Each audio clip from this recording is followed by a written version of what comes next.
मुख्यमंत्री अरविंद केजरीवाल जी, न्यूज 18 पंजाब पे आपका बहुत बहुत स्वागत है। नमस्कार। पंजाब में पिछले कुछ दिनों से आप यहां पर हैं, आगे भी अगले 1-2 महीने काफी आपके पंजाब की तरफ चक्कर लगेंगे। पंजाब की क्या अहमियत है आम आदमी पार्टी के लिए? अगर आप देखें तो आपके 4 एक टाइम पर एमपी भी पंजाब से आए थे, सिग्निफिकेंट प्रेजेंस आपकी पंजाब में रही है। पंजाब की क्या अहमियत है? बार बार ये कहा जाता है कि पंजाब आपके लिए क्रिटिकल होगा कि अगर आपको एक स्टेट मिल गई, एक राज्य मिल गया, ये दिखाने के लिए कि हम कैसी गवर्नेंस करते हैं, कैसे राज करते हैं, कैसे हम सरकार को चला सकते हैं, तो उसकी बहुत ज्यादा आपके लिए इंपॉर्टेंस होगी। पंजाब आपके लिए इतना इंपॉर्टेंट और इतना महत्वपूर्ण क्यों है? सबसे पहले तो पंजाब की जनता ने हमें बहुत प्यार दिया है। आपने अब खुद ही जवाब दिया कि उस वक्त जब हमने नई नई पार्टी बनाई थी, पहली बार चुनाव लड़े थे लोकसभा का, पूरे देश में 400 से ज़्यादा सीटें लड़े थे और पंजाब के हमारी पूरे देश में 4 ही सीट आई थी उस टाइम एमपी की, चारों पंजाब से। तो जितना प्यार, जितना ट्रस्ट पंजाब के लोगों ने दिया है उतना और कहीं से नहीं मिला। दिल्ली के लोगों ने सरकार बनाई, दिल्ली के लोगों ने बहुत प्यार दिया और फिर पंजाब के लोगों ने बहुत ट्रस्ट किया है। एक सेकंड के लिए इंटरवीन करूंगा। प्यार और ट्रस्ट या कुछ और चीज थी? उनको नजर आया कि कुछ आम आदमी पार्टी में कोई चीज अलग है, कोई और चीज थी? क्योंकि प्यार और ट्रस्ट उसी को तो ट्रस्ट कहते हैं। जब उन्होंने देखा कि आम आदमी पार्टी में उनको कोई अलग चीज नजर आई।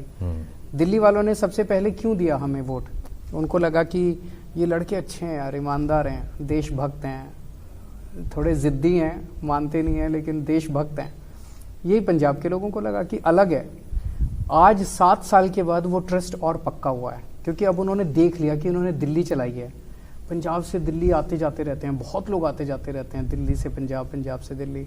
तो उन्होंने देखा है जब वो दिल्ली जाते हैं, यार स्कूल इतने अच्छे हो गए, अस्पताल इतने अच्छे हो गए, बिजली फ्री हो गई, पानी अच्छा हो गया, सड़कें इतनी अच्छी हो गई। तो उनको लगता है यार हमारे यहाँ तो सारी पार्टियों ने धोखा दिया पंजाब में, अब इनको आम आदमी पार्टी को एक मौका मिलना चाहिए। कई सालों की सोच जाहिर तौर पे आपके जहन में चलती रही होगी। उसके बाद रामलीला मैदान हुआ, उसके बाद दिल्ली सरकार हुई, उसके बाद पंजाब में आपकी जो प्रेजेंस आई उस वक्त, क्या पंजाब हमेशा आपके रडार पे था या जब आपको वो प्रेजेंस नजर आई तब आपको नजर आया कि पंजाब एक आपके लिए महत्वपूर्ण स्टेट बन सकती है, एक महत्वपूर्ण राज्य बन सकता है? ये एक एक्सीडेंटल जिसको कहते हैं डिस्कवरी थी कि पंजाब में हम फोकस करेंगे, या प्लान थी? दोनों चीजें हैं। एक तो ये कि जैसा मैंने कहा कि जहां से आपको ट्रस्ट मिलता है, लोगों का प्यार मिलता है, लोगों का लगाव मिलता है, तो नेचुरली वो आपके लिए इम्पोर्टेंट हो जाता है।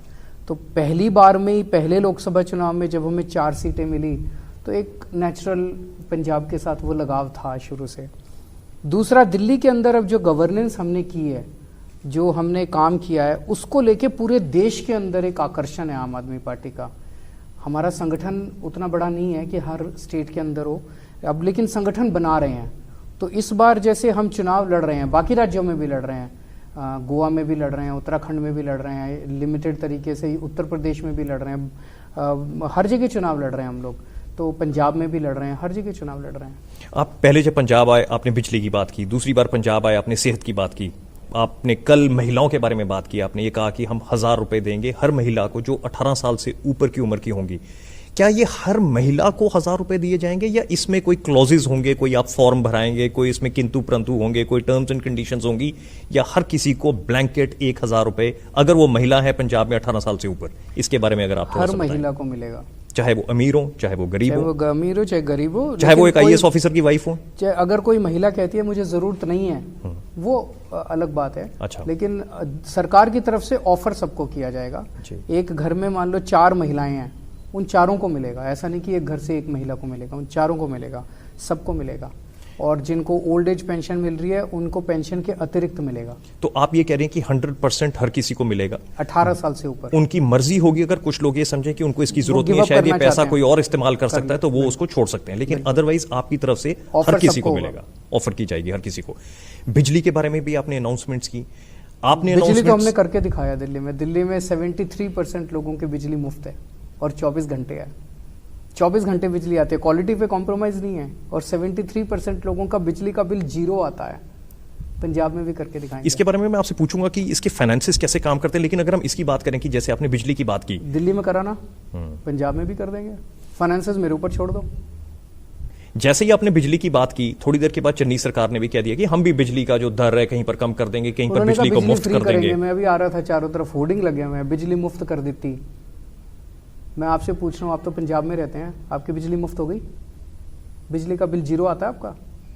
दिल्ली चले जाओ, दिल्ली में किसी से पूछ लो सड़क चलते, वो कहेगा जी बिजली का बिल 0 आता है। लेकिन उसमें भी कुछ टर्म्स एंड कंडीशंस हैं जो दिल्ली में हैं कि आपका अगर इसके ऊपर आएगा तो इतना रेट लगेगा। 73% 73% लोगों के बिजली के बिल 0 आते हैं। पंजाब में तो एक का भी नहीं आता। 2.5 महीने हो गए चन्नी साहब को ऐलान किए हुए, झूठा ऐलान है। पहले कैप्टन साहब ने झूठ बोल बोल के वोट ले लिए, रोजगार दूंगा, स्मार्टफोन दूंगा, मैं बुढ़ापा पेंशन बढ़ाऊंगा, कर्जे माफ करो, कुछ नहीं किया कैप्टन। अब चन्नी साहब झूठ बोल बोल के वोट ले रहे हैं। एक भी वादा बता दो, एक भी ऐलान बता दो चन्नी साहब का जो उन्होंने अभी तक पूरा किया हो। उन्होंने कहा मैं बिजली फ्री करूंगा। एक आदमी की पूरे पंजाब में 4-4 हजार 10-10 हजार रुपए के बिल अभी भी आ रहे हैं पंजाब में जनता के। एक भी आदमी की बिजली का बिल 0 नहीं आ रहा पूरे पंजाब में। उन्होंने कहा रेता, कल उन्होंने ऐलान किया, उनकी चन्नी साहब ने अपने भाषण में कहा रेता माफिया खत्म हो गया, रेता 5 रुपए फुट हो गया। सिद्धू साहब ने स्टेज पे बैठे थे, सिद्धू साहब ने बोल दिया नहीं नहीं चन्नी साहब झूठ बोल रहे हैं, रेता 5 रुपए फुट नहीं हुआ, अभी भी 20 रुपए फुट मिल रहा है।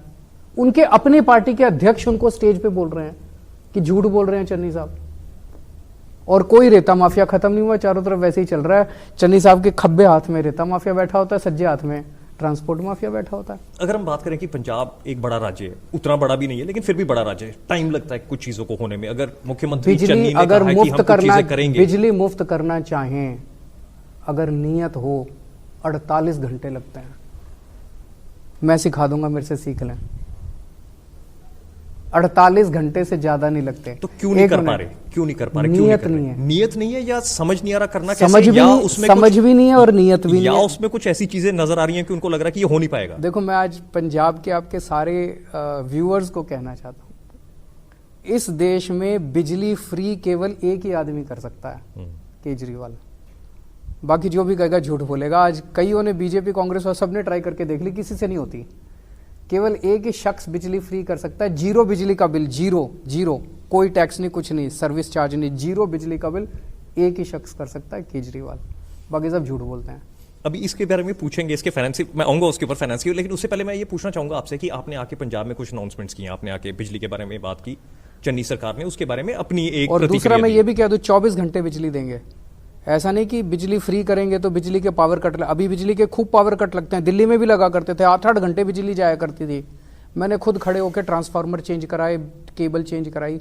पंजाब को भी ठीक करेंगे, 24 घंटे बिजली आएगी, फ्री बिजली आएगी। आपने आके बिजली की बात की, बिजली की जिसको कहते हैं एक तरीके से उसका एक मॉडल चन्नी सरकार ने भी पेश किया। आप ऑटो वालों को कल मिलने के लिए जा रहे थे, तो उससे पहले चन्नी सरकार की तरफ से ऑटो वालों के साथ भी मुलाकात हुई, कल बोला महिलाओं की बात हुई, महिलाओं के बारे में स्टेटमेंट आई।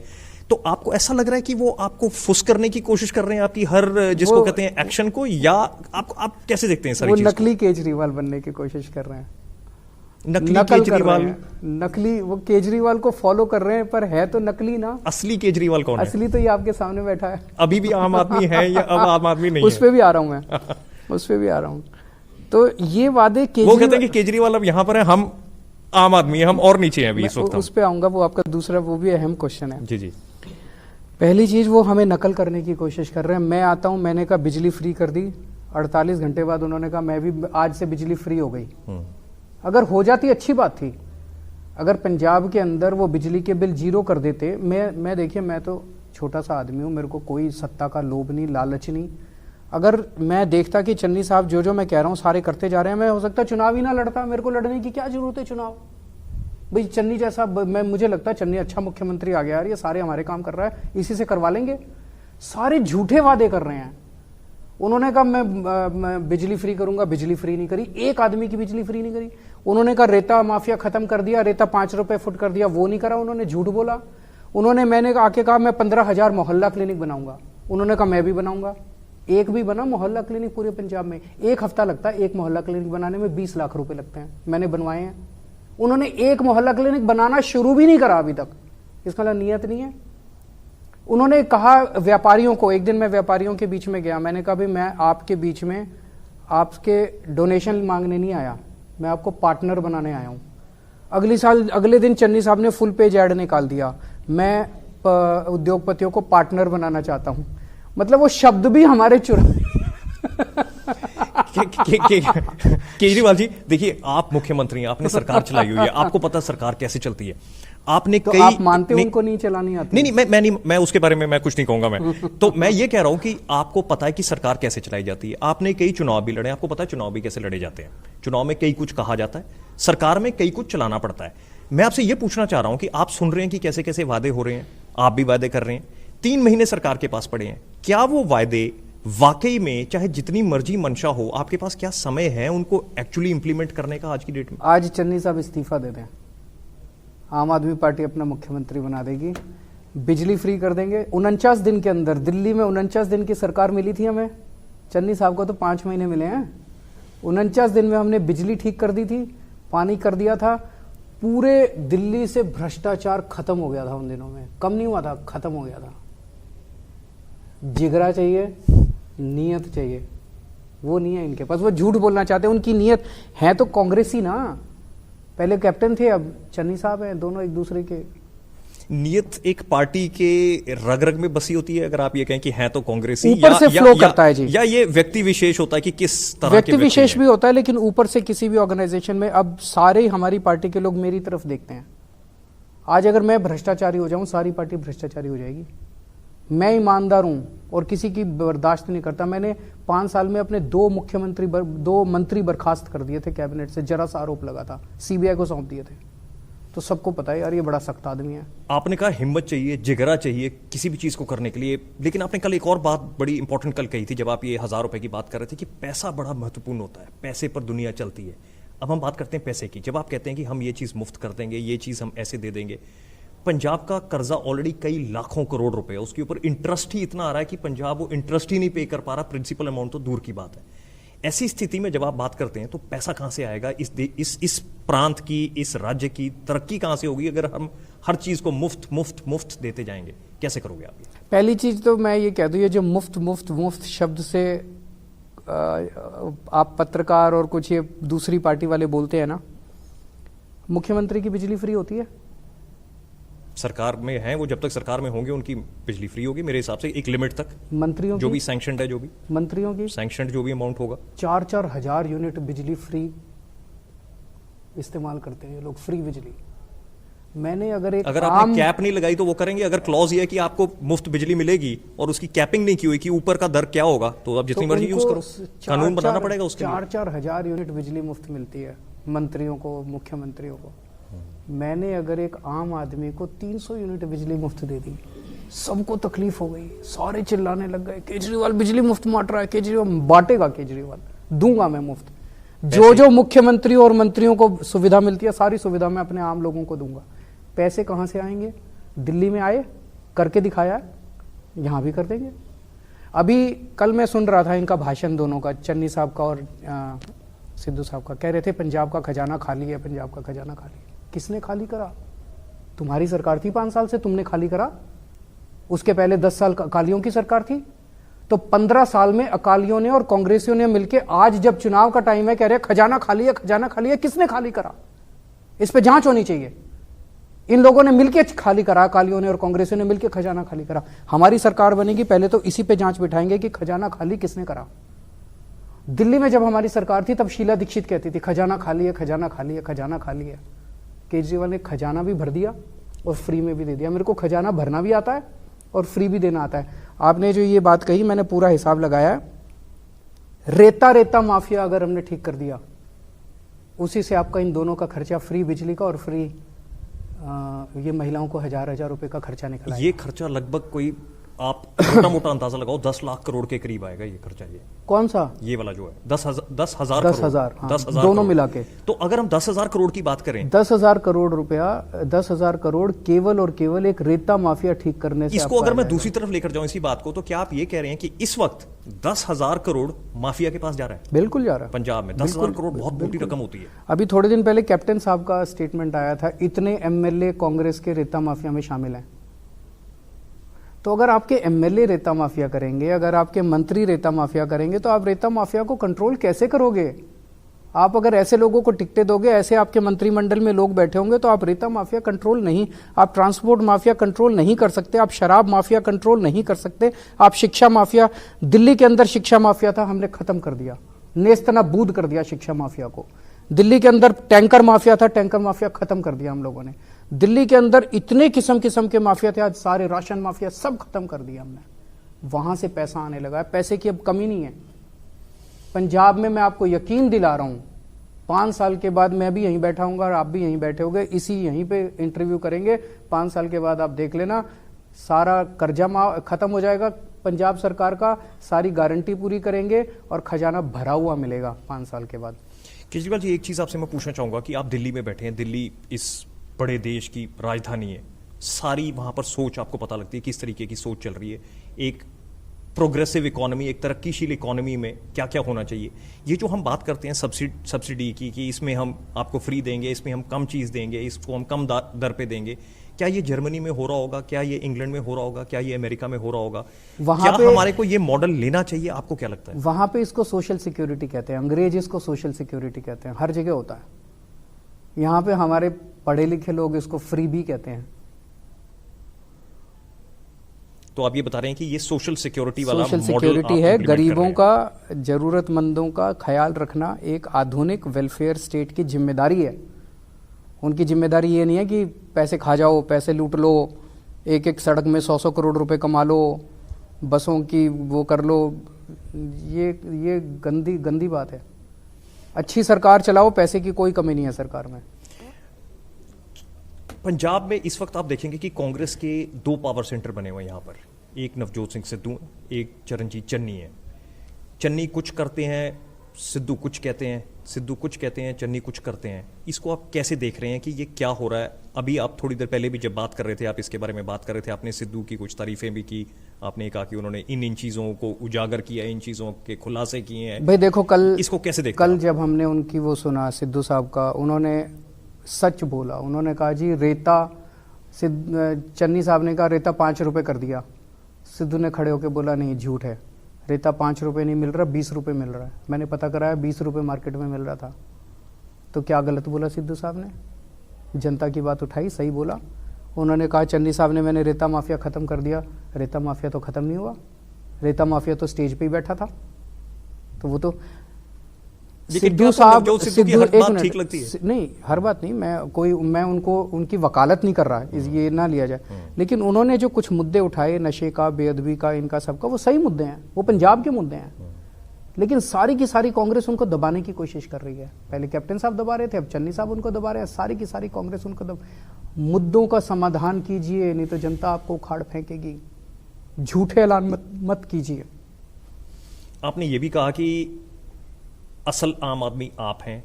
चन्नी कह रहे हैं कि चन्नी को आपने कहा कि एक नकली आम आदमी है। नहीं, नकली केजरीवाल, नकली केजरीवाल है। हाँ, नकली केजरीवाल नकल करते हैं मेरी, नकली केजरीवाल काम नहीं करते, ऐलान करते। जो ऐलान मैं तो वेट कर रहा हूँ। कल मैंने महिलाओं का ऐलान किया, अभी तक आया नहीं उनका। मैं वेट कर रहा हूँ कि वो अब क्या ऐलान करेंगे। वो भी कहेंगे 1000 रुपए दूंगा, कहां से देंगे उनको? वो तो कह रहे खजाना खाली है। वो कहते हैं कि मैं आम आदमी हूँ क्योंकि मैं गाय का दूध निकालता रहा हूँ, मेरे को पता है कि ये कैसे करना है, मेरे को पता है कि ऑटो कैसे चलाना है, मेरे को और कई चीज़ें पता हैं, तो मैं असल आम आदमी हूँ। क्या आप समझते हैं कि आप आम आदमी हैं फिर उनके कंपैरिजन में? देखो, या आप आम आदमी से आगे निकल चुके हैं अभी? जो चन्नी साहब कह रहे हैं वो सही है। चन्नी साहब कहते हैं, मैंने उनका स्टेटमेंट सुना था, चन्नी साहब बोले मेरे को गिल्ली डंडा खेलना आता है। केजरीवाल को आता है क्या? मेरे को गिल्ली डंडा खेलना नहीं आता, मेरे को कंचे खेलने भी नहीं आते, पर मेरे को आपके बच्चों के लिए स्कूल बनाने आते हैं, आपके बच्चों का भविष्य बनाना आता है।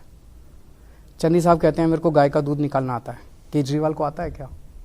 मेरे को गाय का दूध निकालना नहीं आता, मेरे को आपके परिवार के इलाज के लिए अस्पताल बनाने आते हैं, बना के दिखाए हैं दिल्ली में। मेरे को मोहल्ला क्लिनिक बनाने आते हैं। चन्नी साहब 10-10 कैमरे लेके घूमते हैं अपने साथ, बड़े बड़े कैमरे, 24 घंटे फोटो खिंचवाते हैं, वीडियो बनवाते हैं अपने। मेरे को 10-10 कैमरे, अभी मैं आया था, आपने देखा मेरे साथ तो एक भी कैमरा नहीं था। मैं 10-10 कैमरे लेके घूमना मेरे को नहीं आता। मेरे को आपकी बिजली फ्री करनी आती है, मेरे को आपकी बिजली 24 घंटे देनी आती है। चन्नी साहब रोज झूठे ऐलान करते हैं, मेरे को झूठे ऐलान करना नहीं आता। पंजाब के लोग तय करेंगे कि उनको एक नौटंकी करने वाली सरकार चाहिए कि काम करने वाली सरकार चाहिए। क्या आपको लग रहा है कि ये सारा कुछ नौटंकी है, या आपको लग रहा है कि कुछ मंशा है, शायद समय ना हो इस सारा कुछ मैं आपको करने कह के तो लिए? रहा आपको लग रहा है कि हूं, मैं तो सरकार में हूं, मैंने बिजली फ्री करी, बिजली फ्री करने में 48 घंटे लगते हैं, उनको तो 2.5 महीने हो गए, अभी तक तो नहीं करी। बता रहे हैं नोटिफिकेशन तक नहीं आया उसका। नोटिफिकेशन तो शाम तक आ जाता है, घोषणा करता है मुख्यमंत्री, शाम तक नोटिफिकेशन फाइल पे साइन होके आ जाता है। अभी तक नोटिफिकेशन भी नहीं आया उनकी घोषणाओं का। वैसे कैसा लगता है आपको कि जब आप कांग्रेस को इस वक्त देखते हैं कि काफी कुछ हुआ कांग्रेस में पिछले कुछ महीनों में, आपने देखा होगा कैप्टन अमरिंदर सिंह के साथ जो अनबन चलती रही, उसके बाद सिद्धू की अनबन चलती रही, उसके बाद सुखी रंधावा का नाम आया, उसके बाद चरणजीत सिंह चन्नी बन गए अब मुख्यमंत्री। क्या अब कांग्रेस आपको स्टेबल नजर आ रही है? क्या कांग्रेस आपको टक्कर देने की स्थिति में अब पूरी पूरी नजर आ रही है? क्योंकि कांग्रेस ये कह रही है कि अगर चन्नी साहब इन 4 महीनों में कुछ काम करके दिखा देते, ऐलान करने से नहीं, जनता तो देख रही है कि झूठ बोल रहे हैं, अगर कुछ काम करके दिखा देते सर्टेनली इसका असर पड़ता। लेकिन अभी उल्टा असर पड़ रहा है। उन्होंने जिस तरह से झूठे वादे किए, लोगों को लग रहा है कि एक और कैप्टन आके बैठ गए हैं, लोगों को झूठ बोल रहे हैं। झूठ से नफरत है लोगों को। आम आदमी पार्टी इस सरकार में जब शुरू हुई तो आपके 20 एमएलए थे, रहते रहते एमएलए आपके घट गए, एमएलए लगभग आप लगा लो 60% के करीब रह गए। तो आप ये जो जाने वाले एमएलए को कैसे देखते हैं? ये क्यों हुआ? वैसे हर पार्टी से एमएलए छोड़कर जाते हैं, ऐसा नहीं है कि सिर्फ आम आदमी पार्टी के साथ ऐसा हो रहा है कि कोई और कहीं पर छोड़ के नहीं जाता, लेकिन फिर भी क्या आपको लगता है कि कोई उनकी सोच में कोई तब्दीली आई? क्या कारण हुआ? या पार्टी के अंदर कोई स्थिति ऐसी बनी कि उनको लगा कि अब हमारा यहाँ पे भविष्य नहीं है, हमारा भविष्य कहीं और है और हम छोड़ के आम आदमी पार्टी को जाएं? कैसे देखते हैं आप इसको? क्योंकि कुछ एमएलए पहले छोड़ के, एक से बात हुई होगी, कुछ एमएलए पहले छोड़ के गए थे over a period of time, 5 साल के अंदर कोई कुछ पहले गए, कुछ बाद में। मैं अभी फिलहाल में 2 एमएलए गए हैं छोड़ के, उस पिछले 4-5 महीने का अगर दौर देखें। उसका कारण ये है कि उनकी टिकटें कट रही थी। तो किसी भी पॉलिटिकल पार्टी में होता है कि जब टिकटें कटती है तो आदमी नाराज़ होता है, फिर पार्टी उनको मनाती है, फिर जब कुछ लोग मान जाते हैं, कुछ लोग नहीं मानते। जैसे 4 लोगों की टिकटें कटी है, 2 लोग हैं पार्टी के साथ, 2 लोग छोड़ के चले गए। तो ऐसा तो सब जगह होता है। और लेकिन मैं रोज देखता हूँ वो चन्नी साहब कहते हैं कि केजरीवाल के तो एमएलए छोड़ के जा रहे हैं, केजरीवाल के तो एमएलए छोड़। मैं उनको कहना चाहता हूँ, देख, अगर आज कांग्रेस के 3 एमपी और 25 एमएलए हमारे संपर्क में हैं, 3 एमपी और 25 एमएलए आपके संपर्क में है, हमारे संपर्क में, हम लेना चाहें तो, पर हम कांग्रेस का कचरा लेना नहीं चाहते। आप कह रहे हो कि वो 3 एमपी और 25 एमएलए कचरा है? हम कांग्रेस का कचरा लेना नहीं चाहते। तो ये गेम जो है ये कोई अच्छा गेम नहीं है, इससे कोई पंजाब का भविष्य नहीं सुधरने वाला। तुम हमारे एमएलए तोड़ो, हम तुम्हारे एमएलए तोड़ो, क्या फायदा है? पंजाब के बारे में सोचते हैं, पंजाब के लोगों के बारे में सोचते हैं, उनके मसलों के बारे में सोचते हैं, उससे पंजाब की तरक्की होगी। कहा यह भी जाता है कि अब आपके एमएलए कम हो गए, आप शायद ऑपोजिशन पार्टी के लेवल से भी थोड़ा सा नीचे चले गए इस वक्त। अब तो 2 महीने बचे, अब रूलिंग पार्टी बनने वाले हम। ठीक है, चलो आपने उसका जवाब दिया।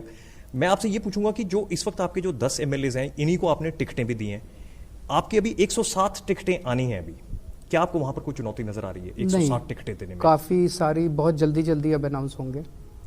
और क्या आपने ये चैप्टर क्लोज कर दिया कि आप किसी और पार्टी से किसी को नहीं लेंगे? ये पॉसिबिलिटी अच्छे लोगों को लेंगे। हर आदमी जो अप्रोच करता है, हम उसका सर्वे कराते हैं, हम देखते हैं उसका काम कैसा है, ईमानदार आदमी है, अच्छे लोगों को लेंगे, ऐसा कुछ नहीं है। पर मैं बेसिकली कहना ये चाह रहा था कि तुम हमारे तोड़ो, हम तुम्हारे तोड़े, और फिर पब्लिक में जाके गए इनके तो आ रहे हैं, सबको पता है कैसे आ रहे हैं। ये गेम अच्छा नहीं है, इस गेम में हम पढ़ना नहीं चाहते। ये एक दूसरे की पार्टियां तोड़ने का और एमएलए तोड़ने का गेम आम आदमी पार्टी नहीं करती। कैसे आ रहे हैं? जैसे आपने बताया कि सबको पता है कि ये कैसे आ रहे हैं। आपको भी बताया, आप तो मेरे से ज्यादा सीनियर हैं इस पूरे क्षेत्र में। अब जो सबसे बड़ा सवाल मैं आपसे पूछना चाहूंगा कि आपका मुख्यमंत्री चेहरा कौन होगा? मुख्यमंत्री चेहरे के ऊपर इतनी सोच विचार इस बार आम आदमी पार्टी ने क्यों किया? आपने उत्तराखंड में मुख्यमंत्री चेहरा दिया, देखिए इतनी सोच विचार मोटे तौर पे मैं आपको बता दूं, कोई भी पार्टी या तो चेहरा देती है और या चेहरा नहीं देती चुनाव के पहले। हमने कहा हम चेहरा देंगे, हम चेहरा देंगे, लेकिन जब भी कोई पार्टी चेहरा देती है तो चेहरा अनाउंसमेंट जो है बहुत बड़ी बात होती है, तो उसके बाद चुनाव नीचे नहीं जा सकता, उसके बाद चुनाव को ऊपर ही जाना होता है। अगर उसके बाद चुनाव डिप कर गया फिर उसको उठाना मुश्किल हो जाता है। हर पार्टी जो चेहरा देती है वो चुनाव के कुछ दिन पहले अनाउंस करती है कि उसके बाद बस चुनाव को ऊपर ले जाएंगे हम। आप आज उत्तर प्रदेश में देख लो, योगी जी को अभी बीजेपी ने चेहरा घोषित नहीं किया, उनके यहाँ अभी भी 2-3 डिप्टी सीएम्स ने कहा नहीं इस बार हम चेहरा अनाउंस नहीं करेंगे, हम लोटस के सिंबल पे ही लड़ेंगे। उन्होंने, बीजेपी ने भी अभी उत्तर प्रदेश में अनाउंस नहीं किया। उत्तराखंड के अंदर कांग्रेस ने भी अभी अनाउंस नहीं किया, हरीश रावत साहब अभी चेहरा नहीं बने हैं। धामी साहब को भी चेहरा बीजेपी ने घोषित नहीं किया। लेकिन उन्होंने पर ऐसा एक बोला भी नहीं कि हम बोलेंगे, हम सीएम चेहरा घोषित करेंगे। आपने बहुत बार बोला मैंने बड़ा बोला चेहरा, बड़ा चेहरा। उसमें बोलने में क्या है? हम देंगे आपको, मैं मान रहा हूं हम देंगे। पंजाब में आ जाएं, पंजाब में कांग्रेस ने अभी अनाउंस नहीं किया कि सिद्धू साहब होंगे, कि रंधावा साहब होंगे, कि चन्नी साहब को कंटिन्यू करेंगे, उन्होंने भी नहीं किया, वो तो रूलिंग पार्टी है। गोवा में आ जाइए, चुनाव हो रहे हैं, गोवा में बीजेपी ने अभी प्रमोद सावंत को चेहरा घोषित नहीं किया, कांग्रेस ने भी अपना चेहरा घोषित नहीं किया। हम घोषित करेंगे लेकिन closer to elections, as a strategy closer to elections करेंगे।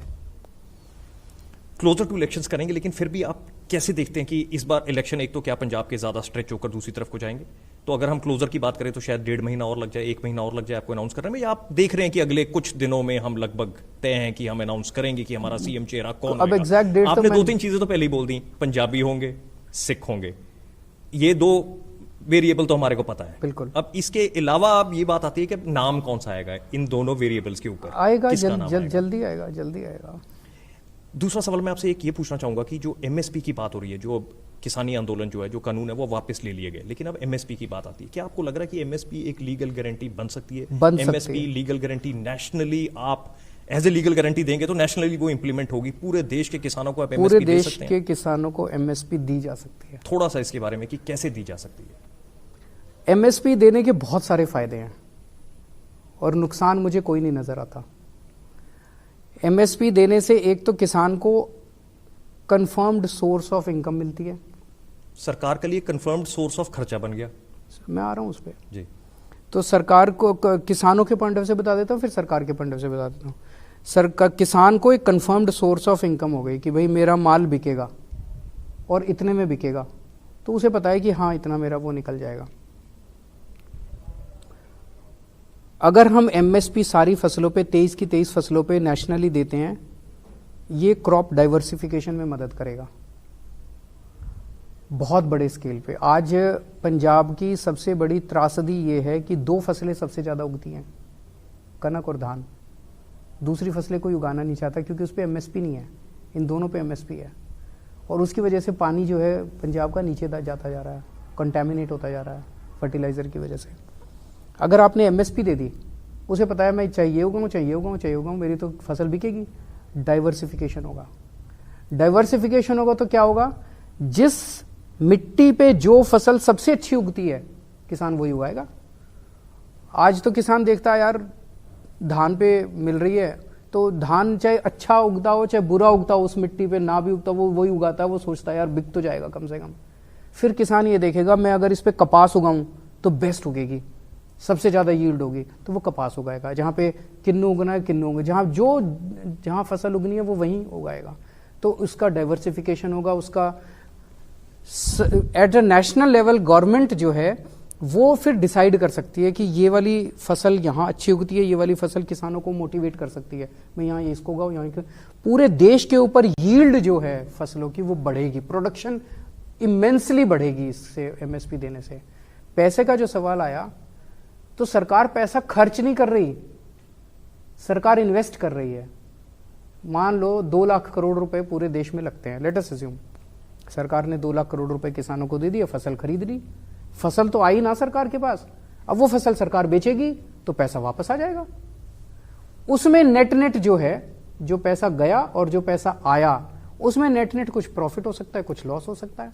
Over a period of time मैं कैलकुलेट कर रहा था, इट विल बैलेंस ऑफ।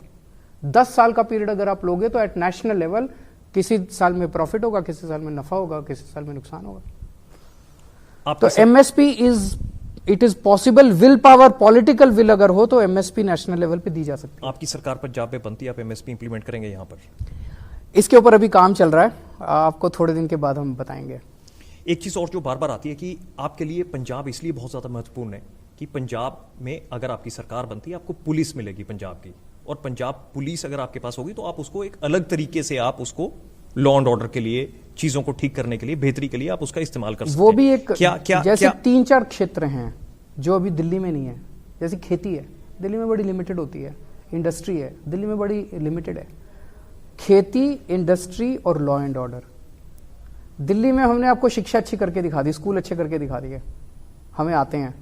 अस्पताल अच्छे करके दिखा दिया, हमें आते हैं, बिजली अच्छी करके दिखा दी, पानी अच्छा करके दिखा दिया, सड़कें अच्छी कर। आज आप बात कर वहाँ रहे थे पे कि आंकड़े गलत दिए जा रहे हैं यहाँ पर टीचरों के। एक मिनट, 3 चीजें दिल्ली में नहीं है, वो 3 चीजें हमें पंजाब में मौका मिलेगा, इंडस्ट्री अच्छा करने का, खेती अच्छा करने का, और लॉ एंड ऑर्डर। वो पंजाब मॉडल बनेगा पूरी दुनिया के लिए, खेती में, इंडस्ट्री में और लॉ एंड आखिरी 1-2 क्वेश्चंस आपसे लूंगा मैं कि एक आज आप बात कर रहे थे कि टीचर्स की, और आप बात कर रहे थे कि उन्होंने आपको बताया कि काफी जो डाटा है या जो आंकड़े हैं वो गलत मलत बनाए जाते हैं, गलत मार्क्स दिए जाते हैं, ऐसा कुछ होता है। इसके बारे में क्या आप उन्होंने कहना चाह काफी रहे कुछ थे और बताया, क्या बताना चाह रहे थे उन्होंने वहां काफी पर? कुछ बताया कि बहुत सारा डेटा फज्ड है, पर चूंकि मेरे पास अभी सबूत नहीं है तो मुझे लगता है कि उसको बोलना अभी मेरे लिए सही नहीं होगा। बिना सबूत के मैं कुछ नहीं बोलता, बिना फर्जी बातें मैं नहीं बोलता। तो मैंने उनको भी बोला कि मैं मुद्दा तब उठाऊंगा आप मुझे कुछ सबूत ला के दीजिए इन चीज़ों का। मैंने कहा मैं आपसे सिंपैथाइज करता हूँ, मैं आपकी बात से सहमत हूँ, लेकिन पब्लिकली मैं वही बात बोलूंगा जिसका मेरे पास सबूत होगा। आखिरी सवाल आपसे पूछना चाहूंगा कि पंजाब में इस वक्त आपको कौन सी चुनौतियां नजर आ रही हैं? कौन से वायदे आप कर रहे हैं, बड़े वायदे जो आपको लग रहा है कि इस वक्त पंजाब में बड़े मुद्दे हैं और जिनको आप ये कह रहे हो कि हम इनको आपके लिए सॉल्व करेंगे, इनका आपको समाधान देंगे? कौन से ऐसे बड़े मुद्दे पंजाब में नजर आ रहे हैं आपको? मैं समझता हूं कि पंजाब के लोगों को दिल्ली के विकास, आज पंजाब में कहीं सड़क पे आप चले जाइए, अभी बाहर किसी से पूछ लीजिए दिल्ली गए थे, या तो वो दिल्ली गया होगा या दिल्ली में उसका दोस्त होगा। तो दिल्ली में केजरीवाल की सरकार कैसी चल रही है, वो पक्का कहेगा जी वहाँ उसने ना बिजली मुफ्त कर दी, वहाँ उसने ना स्कूल बड़े अच्छे कर दिए, वहाँ उसने अस्पताल बड़े अच्छे। ये 3 चीज़ें तो हर पंजाबी को पता है पंजाब में भी करेंगे। पंजाब में लोग थक चुके हैं अब बेईमान सरकारों से, फर्जी सरकारों से, स्कैम से, घोटालों से। अब पंजाब के लोगों को ईमानदार सरकार चाहिए। पंजाब के लोग बहुत अच्छे हैं, पंजाब के लोग बड़े ईमानदार हैं। सरकारें, पॉलिटिशियन और पार्टियां, इन्होंने बेड़ा गर्क कर दिया पंजाब का। 1.5 साल पहले आपका कंपटीशन था कांग्रेस, एससीडी, बीजेपी, एक आप थे मैदान में और शायद कोई और नहीं था। आज अगर आप पंजाब का पॉलिटिकल सिनेरियो देखें तो इसमें कई सारे धड़े बन चुके हैं। इसमें कांग्रेस के धड़े बन चुके हैं, एससीडी, बीजेपी अलग अलग हो गई, किसानों का एक धड़ा या तो बन गया या बनने की तैयारी में या बन सकता है, एक आम आदमी पार्टी है। तो ये जो सारा जो आप देखते हैं कि ये फील्ड इतना ज्यादा कॉम्प्लिकेट हो गया है, इसको कैसे देखते हैं आप? ये पॉलिटिकल फील्ड जो है ये चुनाव उम्मीद पे लड़ा जाता है। लोगों को जिससे उम्मीद है कि हाँ ये, जैसे पहला चुनाव हम जब लड़े थे, मैंने आपको बताया, लोगों को लगता है ये लड़के बड़े अच्छे हैं, बहुत लड़ते हैं, जिद्दी हैं, लेकिन देशभक्त हैं, ईमानदार हैं। चुनाव उम्मीद, आज अगर पंजाब के लोगों को लग रहा है कि जैसा दिल्ली में विकास हुआ वैसा ही विकास पंजाब में होना चाहिए, उम्मीद अगर उन्हें आम आदमी पार्टी से है, तो चाहे 100 धड़े बन जाएं, उससे फर्क नहीं पड़ता। मैंने आपको कहा था आखिरी क्वेश्चन है, लेकिन जाते जाते एक क्वेश्चन और पूछूंगा आपसे जिसके बगैर क्वेश्चन खत्म नहीं हो सकते। किसानी मुद्दे, कानून वापस ले लिए गए, किसान अभी भी धरनों पर हैं। क्या आपको लगता है कि ये जायज़ है कि वो अभी भी धरने पर बैठे हैं, वो अभी भी उनकी प्रोटेस्ट जारी है? वो कह रहे हैं कि जब तक हमारे को कंफर्मेशन नहीं मिलेगी कि कानून वापस हो चुके हैं तब तक हमारे धरने जारी रहेंगे। साथ ही साथ उन्होंने 6 और अपनी डिमांड्स भी आगे कर दी हैं, जिसको कहते हैं कि गोल पोस्ट को बदलना। क्या इसको कैसे देखते हैं आप, ये जो सारा इस वक्त जो सिचुएशन? सबसे पहले तो मैं किसानों को बहुत बहुत बधाई देता हूँ, आपने इतनी बड़ी लड़ाई जीती है। मेरे को तो याद नहीं 70 साल के आज़ाद भारत के इतिहास में कभी ऐसा हुआ हो कि कानून पास होने के बाद फिर संसद दोबारा बैठी और उन कानूनों को वापस ले लिया गया हो। मेरे को तो इतिहास में नज़र नहीं आता। ये अभूतपूर्व सफलता है किसानों की। आपने जनतंत्र को मजबूत किया है, लोगों को लगने लगा यार हाँ देश में डेमोक्रेसी चलती है, अगर लोग इकट्ठे हो जाएं तो हो सकता है। जनतंत्र को लोगों में विश्वास पैदा किया है किसानों ने। और सबसे ज़्यादा मैं बधाई देना चाहता हूँ पंजाब के किसानों की, क्योंकि अगुवाई इस पूरे मूवमेंट की पंजाब के किसानों ने, पंजाबियों ने करी थी। पंजाब की महिलाओं को मैं बधाई देना चाहता हूँ जिन्होंने कंधे से कंधा मिला के, वहाँ पे कितनी सर्दियों में बैठी हैं महिलाएं, वहाँ पे उनके साथ, उनके सारे हर चीज़ में उनका साथ दिया, पहली चीज़। दूसरी चीज़, आम आदमी पार्टी अपने छोटे से जितना हम कर सकते थे, हमने भी उसमें एक घी डाला, उस यज्ञ के अंदर अपनी तरफ से आहुति दी, और अभी भी हम देंगे जब तक किसान बैठे हैं। ये किसानों का आंदोलन है, किसान निर्णय लेंगे, किसान डिसाइड करेंगे। जब तक किसान बैठे हैं हम उनके साथ हैं। हमने बोला था कि हम सीएम चेहरा शायद इस इंटरव्यू में बता देंगे, लेकिन सीएम चेहरा अभी भी आपने सीक्रेट रखा हुआ है। एक चीज और मैं ये पूछूंगा कि ये जो कानून जब जिस तरीके से वापस हुई, एक ये भी बात कही गई कि इनको वापस करना जरूरी इसलिए था कि अगर इनको वापस ना किया जाता तो शायद अराजकता पैदा होती और कई तरीके की कोई मुश्किलें आती, कोई और इसमें कोई तत्व घुस जाता है इस आंदोलन में। साफ आपको लगता है ये केंद्र सरकार अगर साफ साफ मान ले कि किसानों के सामने झुकना पड़ा तो उसमें ज़्यादा उनकी इज्जत है। ये सारे बहानेबाजी करने से कोई फायदा नहीं है, जनता देख रही है। केजरीवाल जी, आपका इस दौर का सबसे पहला इंटरव्यू न्यूज़ 18 पंजाब के साथ बहुत बहुत धन्यवाद। शुक्रिया, थैंक यू। शुक्रिया, thank you so much Kejriwal ji.